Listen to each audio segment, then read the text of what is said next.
E o senhor estava mostrando pra gente aqui perto, porque os imigrantes chegavam, o senhor mostrou pra gente que tem um armazém aqui, tem até o antigo terminal ferroviário. Como que era essa organização? Eles chegavam, a gente viu também lá no museu, o senhor vai... Na verdade, o imigrante chegava, atracava, principalmente nós tivemos 3 fases grandes de armazém mais organizados, que eram os chamados armazéns de bagagem. Nós temos o armazém 12A, que é um armazém que vocês vão verificar daqui a pouco.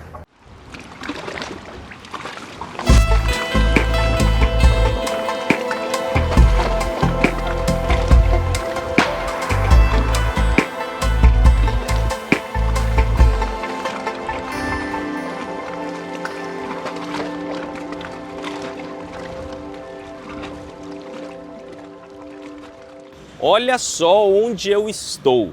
Eu estou na antiga estação ferroviária Santos Jundiaí, inaugurada em 1867. Para você ter uma ideia, daqui partiram cerca de 4 milhões de imigrantes que subiam, como eles chamam, a planície, ou seja, que eles iam para São Paulo.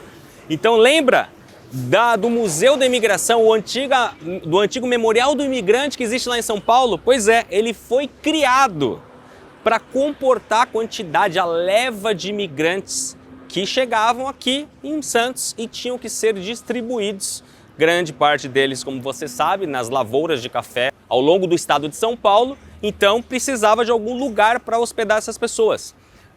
Algumas não, mas muitas pessoas, muitos imigrantes acabavam não ficando em Santos ou não puderam nem desembarcar em Santos. Em algumas vezes eles não podiam ficar aqui numa hospedaria que inclusive foi construída aqui, mas acabou não sendo utilizada. O que acontecia?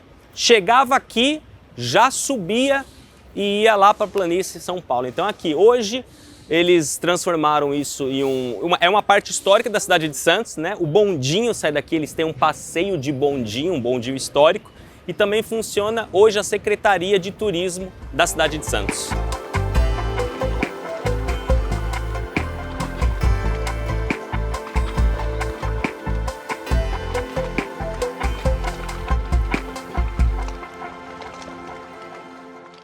Sr. Barreto, o senhor estava contando sobre a história do Porto de Santos, que muita gente acha que o Porto de Santos começou aí há pouco tempo e queria que o senhor contasse um pouco para a nossa audiência.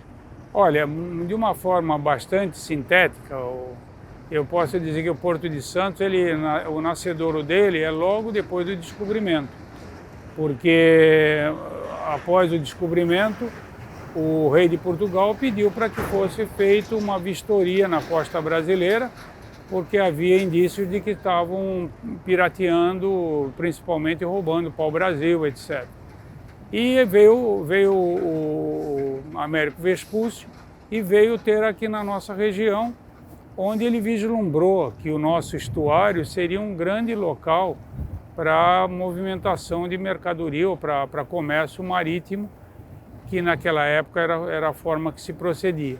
E, eventualmente, por quê? Porque eram águas profundas e calmas. Então, ele achou que aqui seria o grande ponto. E aí tudo começou. Isso foi transcorrendo durante no início foram construídos trapiches, que eram pontes de madeira que avançavam para o mar, e naquela época as naus permitiam isso. Por que essas pontes avançavam? Para exatamente chegar numa profundidade que desse para acostar um navio.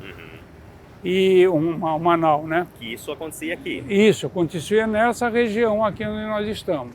Então esses trapiches, eles foram praticamente até o início, até o século XIX, quando, com a vinda da expulsão da família real portuguesa pelo Napoleão, eles acabaram decretando, no dia 28 de janeiro de 1808, a abertura dos portos às nações amigas. Daí para frente, durante o século XIX, praticamente houve um boom no comércio marítimo, e principalmente para a nossa região. E aí, durante esse século todo, começou-se a ter a necessidade de organizar o porto, porque aquela forma precária que vinha desde de 1500 e pouco, ela, na verdade, começou a ter necessidade de se fazer alguma coisa mais organizada. E aí a coisa pegou, houve uma licitação, onde um grupo capitaneado pelo Gaffrey e Guinle, eles montaram uma estrutura, receberam uma primeira autorização em 1888, que ela seria por 39 anos. Na sequência veio a proclamação da República, foi modificado essa concessão por 90 anos, que ela iniciou no dia 8 de novembro de 1890. E ela foi por 90 anos até 1980, aonde aí sim a companhia, esse grupo, construiu o porto todo. E o primeiro trecho de porto organizado, que ficava nessa região, foi inaugurado no dia 2 de fevereiro de 1892, com a atracação de um navio de bandeira inglesa chamado Nasmith, e que eram 260 metros, e que daí para frente desencadeou toda a construção, inclusive desses trechos onde nós estamos hoje, que ainda é remanescente daquela época de construção. É o mesmo tipo de cais que foi iniciado pelos Gaffrey e Guinle, que depois virou Companhia Docas de Santos.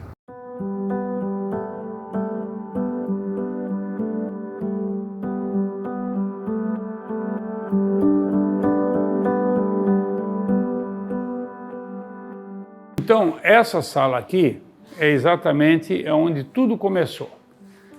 O porto, que era aquele formato do trapiche, onde tinha os trapicheiros, tá?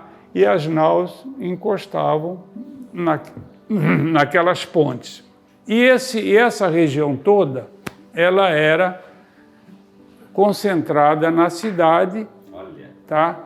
E o resto não tinha nada, nem Guarujá, nem... E esse daqui é exatamente a maquete onde mostra a construção, a inauguração do primeiro trecho de porto organizado, que foram 260 metros, no dia 2 de fevereiro, com a atracação daquele navio Nasmith, tá? Que ele está ali também, a fotografia dele, inclusive com detalhes técnicos, etc. Então, e depois a cidade, você vê, onde nós estamos aqui. Aqui tinham 2 outeiros, eles foram derrocados para aterrar o cais. Então o cais todinho foi aterrado e eu vou mostrar depois a outra maquete como ele ficou e a evolução que se deu, tá? Então isso tudo era sem ocupação, etc. E essa foi a história do início do porto. Então o porto... Aí nós vamos dar isso aí é a carta régia da abertura dos portos, tá? E essa daqui é a maquete, que aqui é mais ou menos a evolução do porto, aqui essa sala. A maquete é onde mostra como hoje o porto praticamente está. Ele é um porto todo linear, como eu falei, nós estamos aqui, exatamente aqui.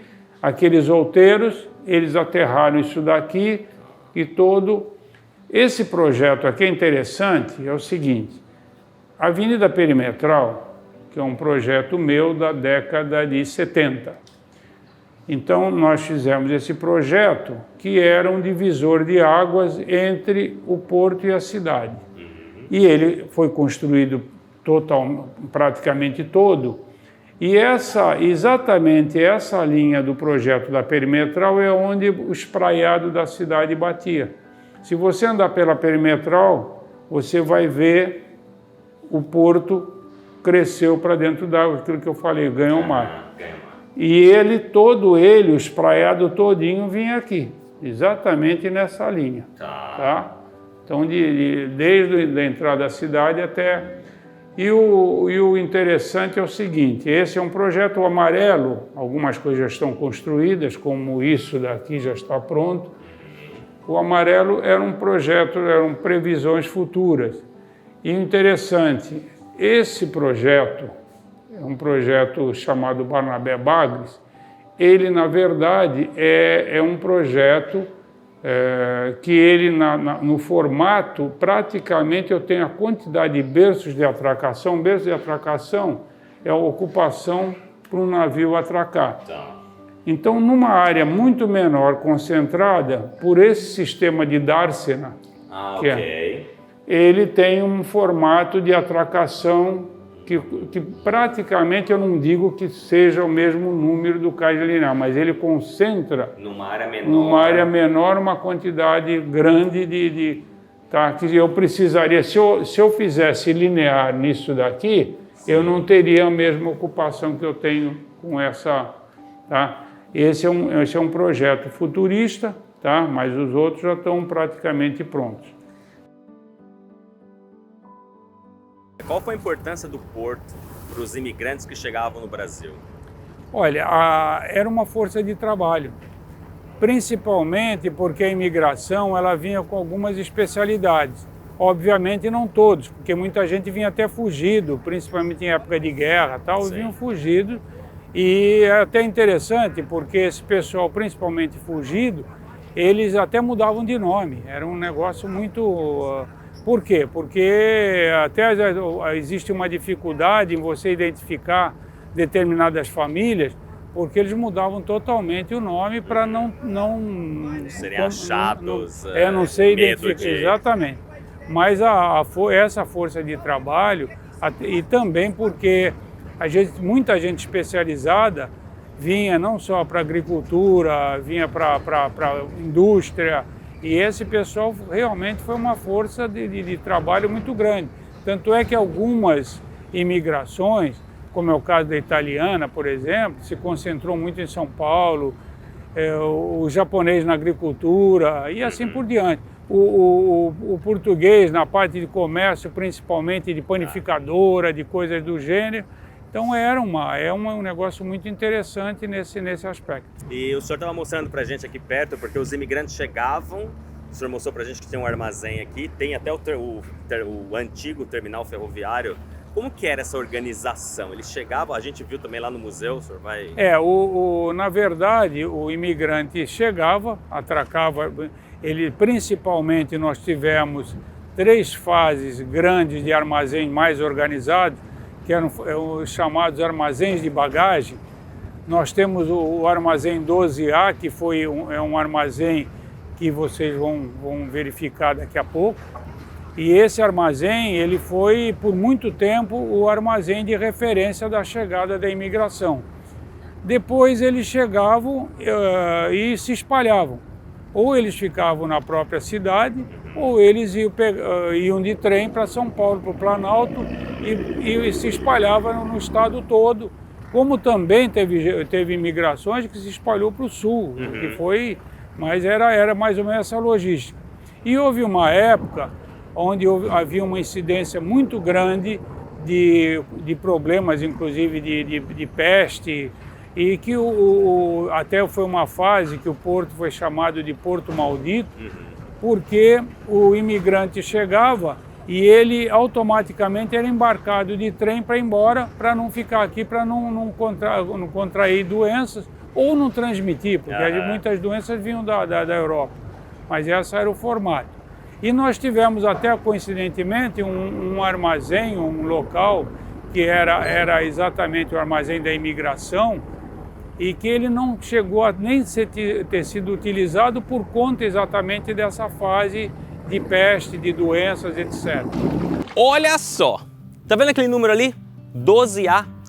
Essa era uma das estações de bagagens que os italianos, quando eles chegavam em Santos, eles saíam dos seus navios, antes de embarcar no trem que os levariam para São Paulo, e dali eles seriam smistatus, como a gente fala em italiano, eles tinham que fazer um processo de triagem, esse tipo de coisa, e as bagagens ficavam armazenadas. Esse é um dos armazéns de bagagens, e eu quero mostrar para vocês um pouquinho lá dentro como que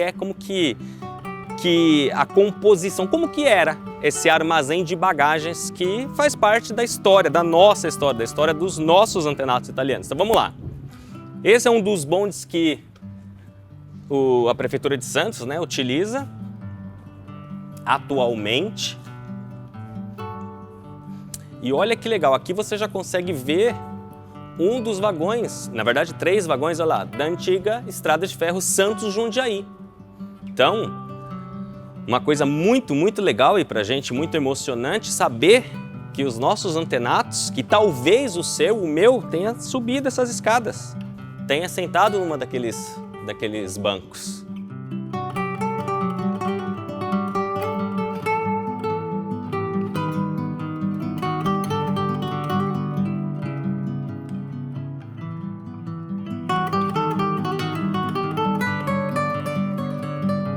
E aí uma coisa, aí claro que hoje virou uma oficina, tem uma série de coisas aqui que eles utilizam para fins operacionais, mas aqui conversando, olhando, mostrando as coisas, eu reparei em algo que poucas pessoas repararam, que foi o seguinte: esse vagão aqui, ele tá em construção, né? Ele está em reforma, na verdade, e aí o que me chamou a atenção?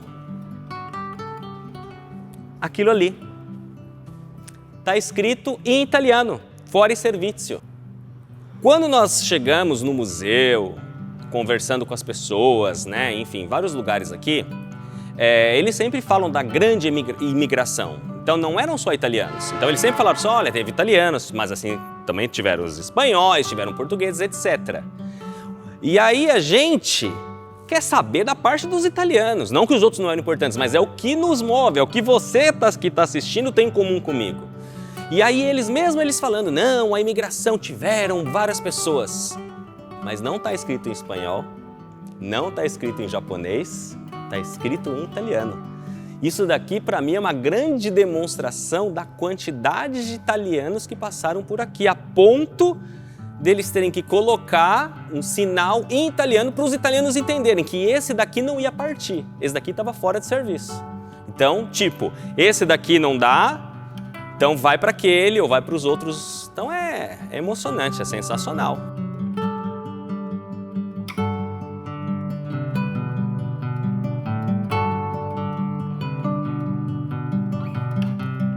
Aqui é um setor marítimo náutico, onde vocês vão ver tudo não, pelo menos uma grande parte do que nas embarcações, uma nau. Olha. Essa nau, na verdade, é a nau-mãe da esquadra do Rei do Sol, que era o Luís XIV. Tá? Então, isso é para mostrar o que era uma nau, o pessoal entender também, né? E aqui nós temos, na verdade, todos os componentes de marítimo náutico, de atracação, de preservação, de montagem. Nós temos aqui um comando de uma embarcação da época. O comando de uma embarcação, ele era composto pelo timão, tá? É composto pela bitácula onde fica a bússola da embarcação, tá? Tem ali dentro, tá? Sempre o vermelho e o verde são as posições para o cara não errar bombordo, boreste, etc. Isso daqui é um telégrafo de bordo. Telégrafo de bordo, o que é? Nós temos um equipamento desse no comando, na cabine de comando e na casa de máquinas. Então, na medida que o comandante ele aciona uma determinada informação, ela repete lá embaixo, ou ele fala através desse telefone que é uma tubulação, alguma coisa mais, ele fala aqui, tá? Aquilo ali é uma buzina para poder sinalizar, principalmente em época de nevoeiro, alguma coisa. Então nós temos isso aqui era usado, tá? Então você faz algumas sinalizações, tá? E esse tipo de equipamento era para as embarcações convencionais, as naus, eventualmente as embarcações menores, tal, rebocadores, etc. Mais ou menos esse equipamento aqui de utilização. Só que é um equipamento de escafandro, hoje é tudo homem-rã, tal. Por quê? Porque naquela época você tinha toda uma inspeção, como tem até hoje as inspeções de cair uma âncora, ter um reparo na embarcação, no navio, então era feito. Só que quanto mais pesado, mais no fundo ele ficava. Começar pelo sapatinho dele de balé, tá? Quanto pesa? Olha, eu estava até fazendo, porque eu estou mudando as informações, eu vou ver o conjunto todo, mas é um conjunto que deve pesar aí uns 50, 70 quilos mais ou menos, para o cara afundar mesmo, ficar no... Tá? Esse aqui foi um acidente, aquele bico de proa que está ali fora, foi desse navio que pegou fogo, aí teve que se afastar ele ele fez deu trabalho esse navio, o Ai Jorge, tá? E aqui tem isso aí são ecobatímetros, que é para medir profundidade, para ver a profundidade. Ali tem um outro equipamento interessante, que é para tracação. Isso daí o marinheiro, pessoal de bordo, ele não consegue pegar a amarra do navio e jogar para a terra para amarrar no cabeço de amarração, colocar no cabeço. Então o que ele faz? Ele dá um tiro de terra, aí ele amarra e puxa. Ou assim, ou através dessa boleia que faz também o mesmo, ok. Ou joga para... E aqui vem uma característica, um outro negócio interessante. Esse navio foi eu que montei aí para... O Ita, na verdade, da famosa música Peguei um Ita no norte e vim para o Rio morar. Isso aí é um clássico. O que era o Ita? O Ita eram os navios costeiros, tá? Que faziam o navio de cabotagem. E ele era um misto de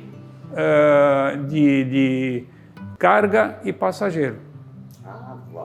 Tá, então a gente chegava até a imigração, chegava lá no norte, alguma coisa, ele ou ia para o norte, ele saía e ia nos Itas.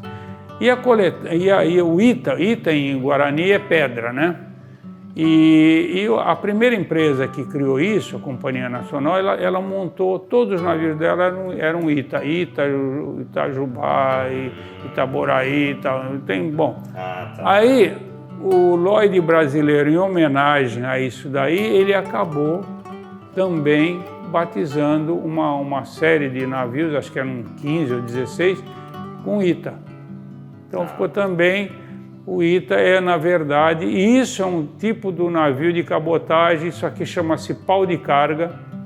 Pau de carga é um guindaste de bordo, onde ele faz a movimentação, ele não precisa, aliás era porque atracava em portos pequenos e não tinha equipamento de terra para movimentar, então ele era autossuficiente. Ele tirava a carga e punha a carga dentro.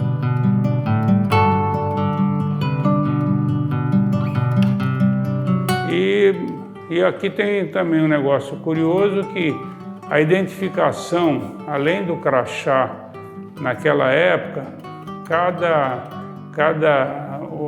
setor, cada função, ela tinha um emblema no uniforme.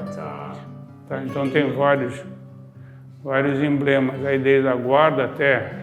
E aí tem um pouco de homenagem, tem o certificado do livro dos recordes, com o maior porto da América Latina lá em cima.